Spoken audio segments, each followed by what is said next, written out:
हरे कृष्णा। श्रीमद् भागवतम स्कंध 4 अध्याय 17। आज हम श्लोक नंबर 27 से पढ़ेंगे। त्वां स्तब्धां दुर्मदं नीत्वा मायागां तीलशः शरैः आत्मयोगाबलेनेमा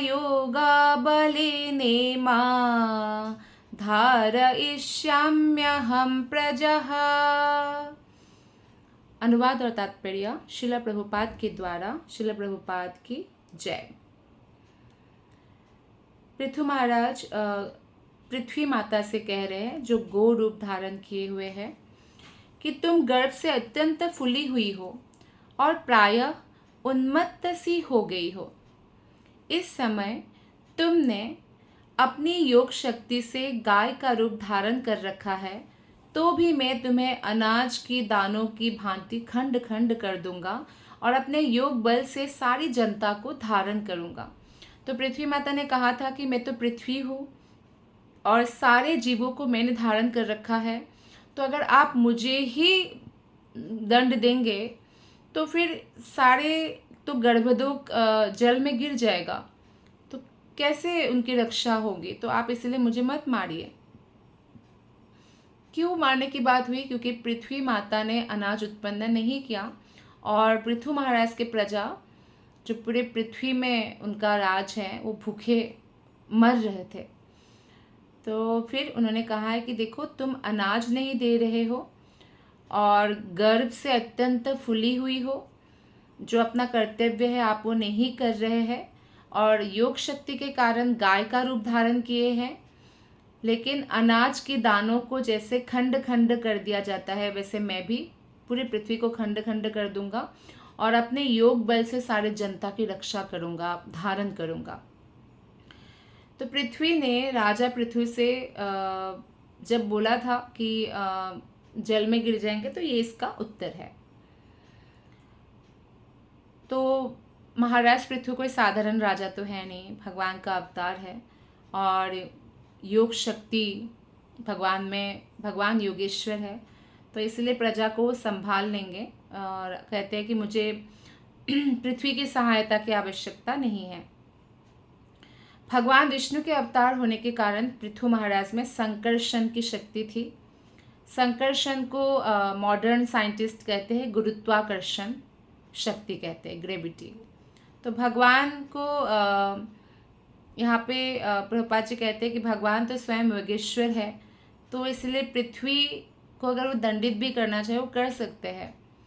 तो इस तरह से पृथ्वी की नहीं होने से कुछ भी, भगवान के लिए कुछ भी नहीं बिगड़ेगा। तो भगवान ने इसलिए क्या किया, उनको चेतावनी दिया।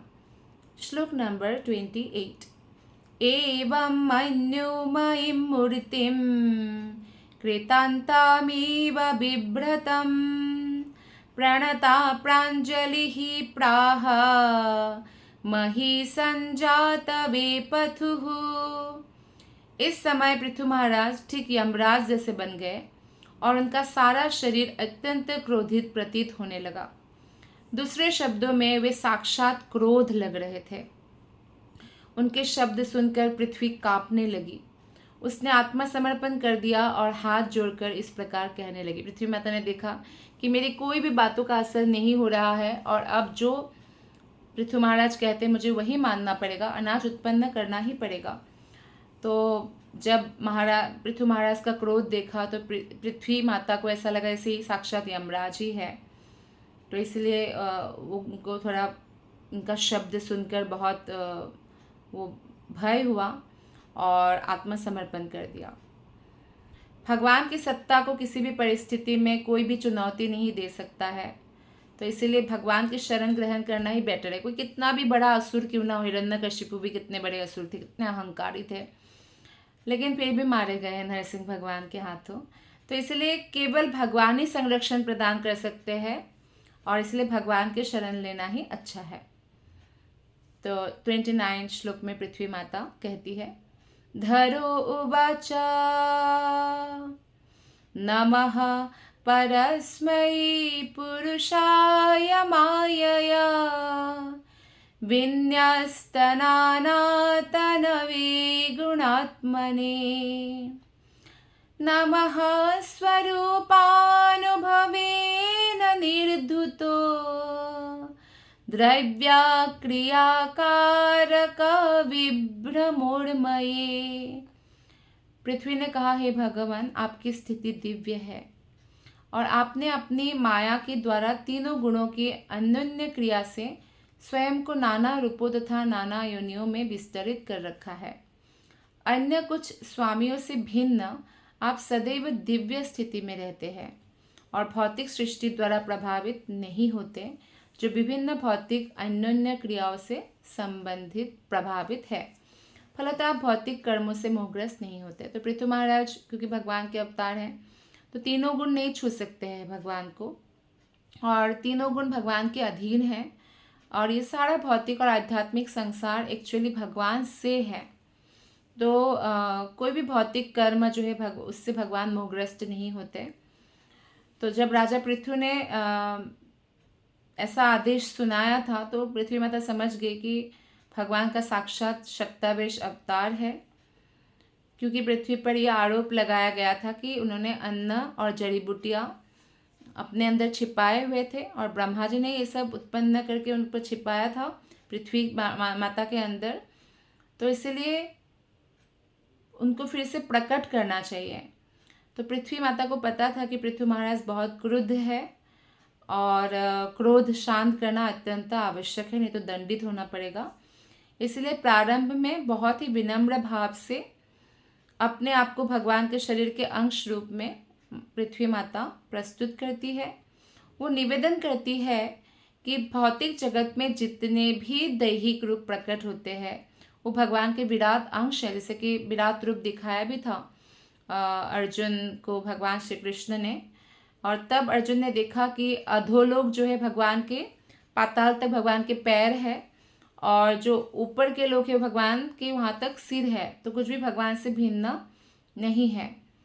इस श्लोक में पृथ्वी माता ने पृथ्वी महाराज को गुण आत्मा कहकर संबोधित किया है, जिसका अर्थ है कि भौतिक प्रकृति के तीनों गुणों का स्रोत अगर कोई है तो स्वयं भगवान है। जैसा कि भगवत गीता में 13.15 श्लोका में कहा गया है, निर्गुणम गुण भोक्तिम च, बहिरंगा शक्ति से अनासक्त होकर भी भगवान उसके स्वामी हैं। तो इस प्रसंग में भगवान चैतन्य के दर्शन को सरलता पूर्वक समझा जा सकता है कि भगवान एक ही समय सृष्टि के साथ भी है और भिन्न है, जिसको बोलते अचिंत भेदाभेद तत्व। तो भगवान के बारे में कोई चिंतन करके नहीं जान सकते, वो चिंतन से परे है। भगवान जितना जानने देंगे हम उतना ही जान सकते हैं। जिस प्रकार भक्त अपने भौतिक देह से कभी मोहग्रस्त नहीं होता, उनको मालूम है ये भौतिक देह कुछ समय के लिए मिला है, भगवान की सेवा में उसको लगाते हैं, और उसी प्रकार भगवान इस भौतिक जगत की बहिरंगा शक्ति से कभी भी मोहग्रस्त नहीं होते हैं। तो भगवान के भक्त भी क्योंकि भगवान की आज्ञा का पालन करते हैं, वो हमेशा भौतिक आसक्ति से मुक्त रहते हैं। श्लोक नंबर 30। येनाहमात्मायतनं विनिर्मिता धात्रायतोऽयं गुणसर्गसंग्रह स एव मां हन्तुमुदायुधः स्वरा उपस्थितोऽन्यं शरणं कमाश्रये। पृथ्वी ने आगे कहा है, भगवान आप भौतिक सृष्टि के पूर्ण संचालक हैं। आपने इस दृश्य जगत की तथा 3 गुणों की उत्पत्ति की है, अतः आपने मुझ पृथ्वी को बनाया है जो समस्त जीवात्माओं की आश्रय है। तो भगवान ने पृथ्वी को बनाया, भगवान ने समस्त ग्रह नक्षत्र भगवान की सृष्टि है। हालांकि भगवान के नाभि कमल से जब ब्रह्मा जी के प्रकट होते हैं तो ब्रह्मा जी को सृष्टि के बारे में कुछ नहीं पता था, वो शक्ति भी भगवान ही देते हैं। ब्रह्मा जी कहाँ से उत्पन्न हुए उनको वो भी नहीं पता था। वो जिस कमल में प्रकट हुए थे उस कमल नाल से नीचे तक आए, फिर भी कुछ नहीं दिखा। तब उनको शब्द सुनाई दिया, तपह, तपस्या करो। तो फिर वो तपस्या करते हैं, फिर भगवान नारायण दर्शन देते हैं, और तब ब्रह्मा जी कहते हैं अगर मुझे सृष्टि के लिए ही जन्म दिया गया है तो फिर मैं कैसे करूँगा, मतलब वो थोड़ा चिंतित होते हैं कि मैं कैसे करूँगा। तो भगवान कहते हैं मैं सब कर चुका हूँ, आपको बस माध्यम बनना है। तो पृथ्वी माता इसलिए कह रहे हैं कि आप ही ने सब कुछ सृष्टि किया है, मुझे भी आप ही ने बनाया है, और पृथ्वी को आपने समस्त जीवात्माओं का आश्रय बनाया है। फिर भी हे भगवान, आप परम स्वतंत्र है, आपको किसी की आवश्यकता एक्चुअली नहीं है। अब जबकि चूंकि आप मेरे समक्ष उपस्थित होकर मुझे अपने हथियारों से मारने के लिए उद्यत हैं, आप मुझे बताएं कि किस तरह से मैं शरण ग्रहण करूं कि मेरी रक्षा हो, क्योंकि आपके बिना तो कोई मेरा रक्षा कर ही नहीं सकते। राखे हरि मारे के, मारे हरि राखे के। अगर भगवान हरि रक्षा करना चाहते हैं तो कोई मार नहीं सकता। जैसे कि प्रहलाद को तो हिरण्यकशिपु कितने पावरफुल थे, उनके पास कितनी सेनाएं थे, नहीं मार पाए। लेकिन मारना चाहते हैं तो उसे कोई रक्षा नहीं कर सकते हैं। रावण को मारना चाहा तो मर गए। तो इस तरह से बोल रहे हैं कि मुझे बताया कि मैं किसके शरण ग्रहण करूं, क्योंकि कोई रक्षा नहीं कर सकते हैं। मुझे शरण दे भी कौन सकता है, क्योंकि भगवान कृष्ण ही पूर्ण पुरुषोत्तम भगवान है, सर्वश्रेष्ठ है। तो यहाँ पर पृथ्वी पूर्ण आत्मसमर्पण के लक्षण यहाँ प्रकट हो रही है, वो प्रकट कर रही है, जिससे मैं पूरी तरह से आपके प्रति सरेंडर्ड हूँ। तो आप मुझे बताइए क्या करना है। तो पृथ्वी को जब भगवान ही मारना चाहते तो कोई शरण देने वाले नहीं है। जैसे कि दुर्वासा मुनि के पीछे जब सुदर्शन चक्र लग गया था, क्योंकि दुर्वासा मुनि ने अम्बरीश महाराज के प्रति वैष्णव अपराध किया था, तो दुर्वासा मुनि पहले ब्रह्मा जी के पास गए। तो ब्रह्मा जी ने बोला कि मैं तो रक्षा नहीं कर पाऊंगा सुदर्शन से। शिव जी के पास गए तो बोला नहीं, मैं तो कुछ नहीं कर सकता, लेकिन जिसका सुदर्शन है आप उनके पास जाओ। तो भगवान विष्णु के पास जाते हैं। तो यानी भगवान अगर किसी को कुछ करना चाहे तो भगवान ही रक्षा कर सकते। फिर भगवान उपाय देते हैं कि आपने वैष्णव अपराध किया है अम्बरीश महाराज के प्रति, तो आप अम्बरीश महाराज के पास जाइए, तो आपकी रक्षा हो सकती है। भगवत गीता में भगवान हमें डायरेक्ट उपदेश देते हैं 18वें अध्याय के 66 श्लोक में, सर्वधर्मान परित्यज्य मामेकं शरणं व्रज अहम त्वां सर्व पापेभ्यो मोक्षयिष्यामि मा शुचः। तो सब प्रकार के धर्मों को त्याग कर एकमात्र मेरी शरण में आ जाओ। भगवान कहते हैं मैं तेरा संपूर्ण पापों से उद्धार कर दूंगा, डरो मत। अर्थात अगर किसी ने पूर्व जन्म में बहुत पाप भी किया, जिसकी वजह से अभी प्रेजेंट का जो जीवन है वो दुखमय है, तो भी कोई डरने वाली बात नहीं है। कितना ही पहाड़ जितना पाप किया हो, कृष्ण के शरणागत होने से कृष्ण उद्धार करते हैं, सारा पाप का जो फल है वो नष्ट हो जाता है। श्रील भक्तिविनोद ठाकुर गाते हैं कि हे भगवान, जो कुछ भी मेरे पास है, यहाँ तक कि अपना मन, अपना घर, अपना शरीर, इस शरीर से संबंधित जो कुछ भी है, मैं सब आपको समर्पित करता हूँ। मानस देह गेह जो किछु आमार अर्पिलु तुआ पदे नंद किशोरा। तो हमें सब कुछ भगवान के चरणों में समर्पित करना चाहिए। और भक्तिविनोद ठाकुर ये भी कहते हैं कि आप अब आपकी इच्छा के अनुसार जो करना चाहे, आप पूर्णतः स्वतंत्र है। तो भगवान पर भक्त कोई फोर्स भी नहीं डालते। तो भगवान जैसे रखते हैं वो खुशी खुशी ऐसे रहते हैं। आप चाहे तो मुझे मारे और चाहे तो बचाए, प्रत्येक दशा में मैं आपका शाश्वत दास हूँ और आपको अधिकार है जो चाहे सो करे। तो ये पूर्ण समर्पण की भाव है। जैसे कि चैतन्य महाप्रभु ने शिक्षाष्टकम के 8वें श्लोक में बताया है कि आप भले ही मुझे अपना लें या दुत्कार दें, हे भगवान, फिर भी आप ही मेरे जो है सब कुछ है। मैं आप ही के चरणों को पकड़ कर रखूँगा, यानी आप ही मेरे परम पति है। तो इस तरह की भावना होना चाहिए भगवान के प्रति सभी भक्तों का। श्लोक नंबर 31। य एतदादाव सृजच्चराचरं स्वमाययात्माश्रयया वितर्क्यया तय्येव सोऽयं किल गोप्तुमुद्यतः कथं नु मां धर्मपरो जिघांसति। आपने सृष्टि के प्रारंभ में अपनी अकल्पनीय शक्ति से इन समस्त जड़ तथा चेतन जीवों को उत्पन्न किया है, भगवान से कहते हैं पृथ्वी माता। और आप उसी शक्ति से जीवात्माओं की रक्षा करने के लिए उद्यत है। तो आप धर्म के नियमों के रक्षक है, परम रक्षक है, यानी सबसे श्रेष्ठ रक्षक। तो आप मुझ गोरूप को मारने के लिए इतने उत्सुक क्यों हैं? तो आप तो सबको शरण देते हैं, फिर आप मुझे क्यों मारना चाहते हैं? इस तरह से पृथु महाराज से प्रश्न करती है पृथ्वी माता। श्लोक नंबर 32। नूनं बतेशस्य समीहितं जनै तन्मायया दुर्जयया कृतात्मभिः न लक्ष्यते यस्त्वकरोदकारयत् योनेक एकः परतच्च ईश्वरः। हे भगवान, यद्यपि आप एक हैं तो भी अपनी अकल्पनीय शक्तियों से आपने अपने को अनेक रूपों में विस्तारित कर रखा है। आपने इस ब्रह्मांड की रचना ब्रह्मा के माध्यम से की है, अतः आप प्रत्यक्षतः पूर्ण पुरुषोत्तम भगवान हैं। जो लोग अधिक अनुभवी नहीं हैं वे आपके दिव्य कार्य को नहीं समझ सकते, क्योंकि वे व्यक्ति आपकी माया से आवृत है। जो भगवान की भक्ति नहीं करते और भक्ति में उन्नत अवस्था प्राप्त नहीं करते हैं, तब तक वो भगवान की जो लीला है वो नहीं समझ सकते हैं। लेकिन भक्तों की कृपा से, गुरु की कृपा से व्यक्ति समझ सकते हैं, क्योंकि बाकी लोगों पर माया की आवरण होता है, लेकिन जब हम गुरु के आश्रय में आते हैं तो माया की आवरण धीरे धीरे हटने लगता है। तो जब तक किसी पर विशेष कृपा ना हो तब तक वो भगवान के बारे में कुछ नहीं समझ सकता है।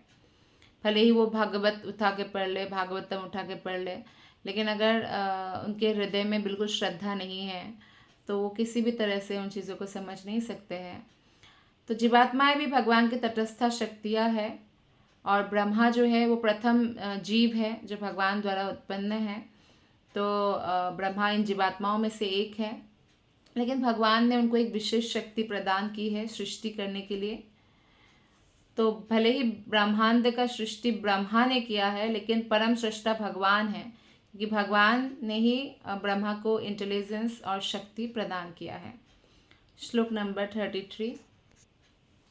सर्गादियोऽस्यानुरुणोद्भिशक्तिभिः द्रव्यक्रियाकारकचेतनात्मभिः तस्मै समुन्नद्धनिरुद्धशक्तये नमः परस्मै पुरुषाय वेधसे। हे भगवान, आप अपनी शक्तियों द्वारा भौतिक तत्व, इंद्रियों, इनके नियामक देवों, बुद्धि, अहंकार तथा प्रत्येक वस्तु के आदि कारण हैं। अपनी शक्ति से आप इस संपूर्ण दृश्य जगत की सृष्टि, पालन और संहार करते हैं। आपकी ही शक्ति से प्रत्येक वस्तु प्रकट होती है और या प्रकट नहीं होती है। तो अतः आप समस्त कारणों के कारण पुरुषोत्तम भगवान हैं। मैं आपको सादर नमस्कार करती हूँ। तो पृथ्वी माता भगवान के जो क्रोध है उसको शांत करने के लिए भगवान का इस तरह से गुणगान कर रही है। श्लोक नंबर 34। स वै भवानात्मविनिर्मितं जगत् भूतेन्द्रियान्तः करणात्मकं विभो संस्थापयिष्वन्नजमं रसातलात् अभ्युज्जहारम्भसादिसुकरः। हे भगवान, आप अजन्मा हैं। एक बार आपने आदि सुकर वराह रूप में मुझे ब्रह्मांड के नीचे के जल से बाहर निकाला था। तो पृथ्वी माता बताते हैं कि क्योंकि भगवान ने ही पृथ्वी माता को गर्भोदक सागर से बाहर निकाला, जब हिरण्याक्ष असुर ने गर्भोदक सागर में डाल दिया था पृथ्वी को, डूब गई थी पृथ्वी। तो तब पृथ्वी माता को बचाने के लिए वो सुकर रूप लिया था, क्योंकि सुकर जो होते हैं हमेशा पानी में या ऐसे कीचड़ में रहते हैं। तो इसीलिए भगवान ने, हालांकि भगवान कोई भी रूप ले दिव्य होता है, तो पृथ्वी को प्रकट होकर उद्धार किया।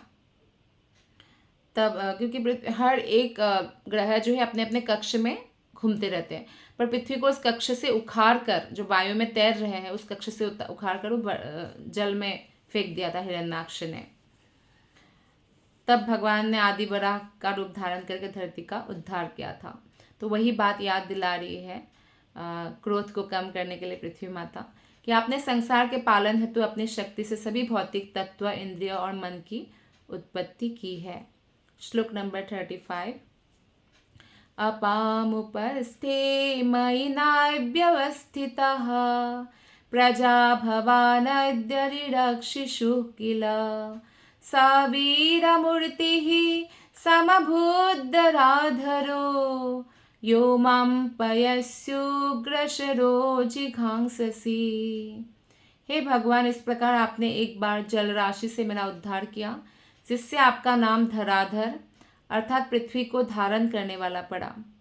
तो भी आप इस समय महान वीर के रूप में अपने तीखे बाणों से मुझे मारने के लिए उद्यत हैं, किंतु मैं तो जल की नाव के सदृश हूँ जो प्रत्येक वस्तु को तैराए रखती है। तो पृथ्वी माता ने कहा है कि आपने मेरा उद्धार किया और मैं अभी भी काम आ सकती हूँ, तो इसलिए आप जो है क्रोध को त्याग दीजिए। श्लोक नंबर 36। नूनं जनैरीहितमीश्वराणा अस्मद्विधैस्तद्गुणसर्गमायया न ज्ञायते मोहितचित्तवर्त्मभिः तेभ्यो नमो वीरयशस्करेभ्यः। हे भगवान, मैं भी आपकी त्रिगुणात्मक शक्ति से उत्पन्न हूँ, फलतः मैं आपकी गतिविधियों से भ्रमित हूँ। पृथ्वी माता ने बोला कि देखिए मैं भी भ्रमित हो सकती हूँ, है ना, क्योंकि देवी और जो देवता है वो भी भौतिक जगत में ही है और तीनों गुणों के अंदर ही भौतिक जगत है। तो इसीलिए बोला कि मेरे से गलती हो भी सकता है, मैं भ्रमित हूँ। जब आपके भक्तों के कार्यकलाप समझ के परे है तो फिर आपकी लीलाओं के विषय में क्या कहा जाए कि आप मुझे क्यों मारना, क्यों दंडित करना चाहते हैं। तो ये सब मैं समझ नहीं पा रही हूँ, क्योंकि जब भगवान के भक्त के कार्यकलाप ही व्यक्ति की समझ के बाहर है तो विद्वान लोग भी नहीं समझ सकते, तो भगवान के बारे में तो कैसे ही समझ सकते हैं। तो इस प्रकार जो है प्रत्येक वस्तु हमें विरोधाभासी और आश्चर्यजनक लगती है। तो भगवान हमेशा रक्षा करता है, पर यहाँ पे भगवान मारने को उद्यत है, तो विरोधाभास है। जैसे भगवान श्री कृष्ण सबके परम पुरुष, परम ईश्वर है, लेकिन यशोदा मैया जब छड़ी दिखाते तो रोते हैं, तो ये भी विरोधाभास है। तो इस तरह से केवल विरोधाभास भगवान के ही इसमें जो है उपयुक्त हो सकते हैं। श्रील जीव गोस्वामी ने कहा है कि जब तक भगवान के कार्यों को अकल्पनीय नहीं स्वीकार करे कोई भी, तो उसकी व्याख्या इसलिए असंभव है। संकर्षण जो है बलराम का विस्तार है और बलराम श्री कृष्ण के प्रथम प्राकट्य है। बलराम कृष्ण के राइट साइड से बलराम को प्रकट करते हैं कृष्ण और बलराम में कोई अंतर नहीं है। बलराम गोरा कृष्ण है, कृष्ण सांवले कृष्ण है, ऐसे अंतर है, कलर में अंतर है। और बलराम जो है सेवक भगवान है, वो सेवा करने, कैसे सेवा करना चाहिए कृष्ण की वो बताते हैं। और कृष्ण सेव्य भगवान है, तो अपनी सेवा कैसे करना है कृष्ण ही खुद बता सकते हैं, तो बलराम के रूप में आए। जैसे कि ये धाम वृंदावन मथुरा धाम, ये बलराम का ही विस्तार है। धाम क्या है? बलराम जी है। ये जो मृदंग करताल है, ये सब बलराम जी का विस्तार है, बलराम जी स्वयं है। तो भगवान को इस तरह से वो अलग अलग सभी रूपों में भगवान की सेवा करते हैं बलराम जी। कभी माता की तरह अलंकार पहनाते हैं, कभी एक दास की तरह जैसे पंखा भी जला देते हैं, और कभी सखा की तरह खेलते हैं उनके साथ। और माधुर्य रस में भी वो अनंग मंजरी है, शांत रस में तो है ही धाम, और भगवान की जो बांसुरी, भगवान के बस जितने भी भगवान की चीज़ें हैं वो बलराम जी ही शांत रस में सेवा करते हैं भगवान को। तो संकर्षण इस तरह से बलराम का विस्तार है। बलराम कृष्ण का प्रथम प्राकट्य है, इसलिए सभी अवतार जो है कला कहा जाता है, किंतु कृष्ण आदि भगवान है।